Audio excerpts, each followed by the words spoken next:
मेरे घोसी के मालिकों, जैसा कि आपको पता होगा, लगातार आप मेरे से शिकायत करते रहे कि सरकारी अस्पताल के डॉक्टर गायब रहते हैं और वहाँ उनके दलाल बैठे रहते हैं जो ये बताते हैं कि डॉक्टर साहब किस नर्सिंग होम में होंगे। दवाइयाँ बाहर लिखी जाती है, वहाँ के डॉक्टर मरीजों के साथ बदतमीजी करते हैं, सुविधाओं का अभाव है। आपने ऐतिहासिक रूप से जीत दिया। आपके आदेश को मानते हुए मैं जिला अस्पताल गया, मुख्य चिकित्सक अधीक्षक के साथ मैं पूरे अस्पताल का दौरा किया। तमाम खामियां पाई गई। आपकी बातें सच साबित हुई। कई चैम्बर में डॉक्टर नहीं थे और दलाल बैठे हुए थे, जिसको मुख्य चिकित्सा अधीक्षक ने स्वयं नोट किया। कहीं मरीज जमीन पर पड़ा हुआ था। आप सब गवाह हैं उसके, मीडिया के साथी थे, अधिकारी थे, डॉक्टर थे। कहीं कोई मैं एक पढ़ा लिखा सांसद हूँ, उसी के हिसाब से मैं खाली नोट कराता गया।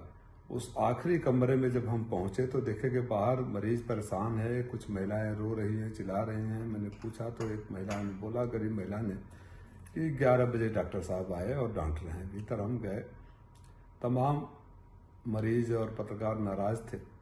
मुझे लगा कि मन आक्रोश में कहीं बाहर न चला जाए। मैं सबको मना किया। मैं बोला मैं बात कर रहा हूँ, मैं डॉक्टर से सिर्फ इतना ही कहना चाहता था कि हम पढ़े लिखे लोग हैं, मारपीट नहीं करते हैं। किसी ने कहा कि 11 बजे आते हैं, 12:30 बजे चले जाते हैं, फिर घर पे बुलाते हैं। किसी ने कहा कि बदतमीजी करते हैं, किसी ने कहा कि हेलमेट चला कर मारते हैं, किसी ने कहा कूटते हैं। तो मुझे लगा कि माहौल खराब हो रहा है। मैं डॉक्टर को समझाऊं कि पढ़े लिखे डॉक्टर मारपीट नहीं करते। वो हमसे बदतमीजी करने लगे, बहरहाल बदतमीजी करने लगे। मैं समझ गया कि जो इनके खिलाफ शिकायतें आती रही और तमाम FIR इनके ऊपर दर्ज है वो सही है। मैं चला आया।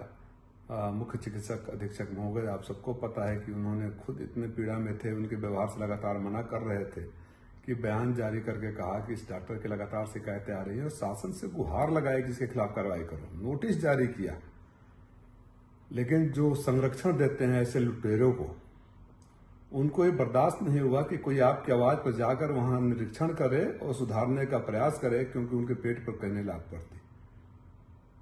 उनके सह पर डॉक्टर के जवाब को, जो शो का नोटिस मिला था, जवाब को ही पुलिस की कॉपी निकालकर मुकदमा मेरे पर दर्ज कर देती है। ये अद्भुत घटना आपके मऊ में, ये कारनामा मऊ में ही हो सकता है कि जिसके सबसे बड़े डॉक्टर अधिकारी ने, जिसके खिलाफ, जिस डॉक्टर के खिलाफ अनुशंसा करी हो, कठोर कार्रवाई की शासन से गुहार लगा रहा हो, पत्र लिख रहा हो, उस डॉक्टर को बचाने के लिए उस सांसद पर ही केस करा दिया गया जो आपके सवाल पर वहां गए थे।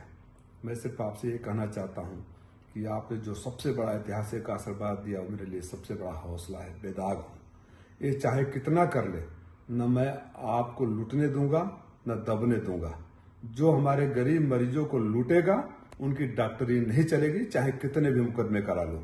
जो दवाई बाहर से लिखने के लिए बोलेगा, जो डॉक्टर घर पे बुला कर इलाज करेगा, जो मरीजों से बदतमीजी करेगा, उसके खिलाफ हम घेराव करेंगे, कार्रवाई करेंगे और सदन तक आवाज उठाऊंगा। इस मुद्दे को कोई सोच रहा हो कि राजीव राय को डरा दिए, आपका ये बेटा, आपका भाई डरने वाला नहीं है।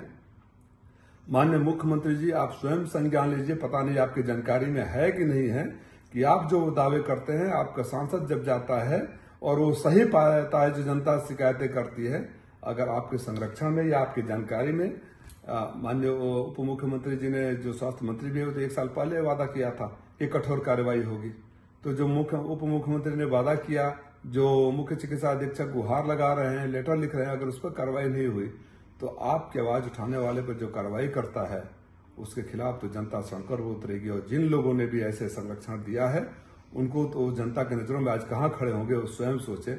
मऊ की एक और बड़ी खासियत रही है, मऊ में हम लोग किसी भी पार्टी के हो, राजनीतिक मुद्दे पर विरोध करते हैं, राजनीतिक बातें करते हैं, कभी व्यक्तिगत रूप से एक दूसरे के खिलाफ इतना निचले स्तर पे नहीं जाते हैं। जो चंद सालों में मऊ का माहौल बदला है, मैं इसको लेकर भी दुखी हूं और सौभाग्यशाली है मऊ के अभी भी बहुत सारे नेता अपनी परंपरा को कायम रखे हुए हैं। मैं उम्मीद करूंगा कि उस परंपरा को बनी रहे, क्योंकि ये ऐसे अधिकारी डॉक्टर किसी के नहीं होते हैं। जो आज खुश हो रहे होंगे कि राजीव राय के साथ बदतमीजी किया, उनको याद रखना चाहिए कि इस डॉक्टर ने सैकड़ों मरीजों के साथ बदतमीजी किया है, कई आपराधिक केस है, भारतीय जनता पार्टी के नेताओं के साथ बदतमीजी किया है, और तो पत्रकारों को हेलमेट चला के मारा है, मोबाइल छीन लिया है।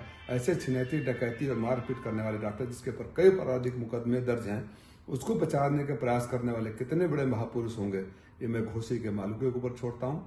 हौसला रखिए, मैं आपके साथ हूँ। आज जहां भी आपका अपमान होगा, शोषण होगा, दबाया जाएगा, लूटा जाएगा, सांसद नहीं भाई और बेटा बनकर खड़ा रहूंगा।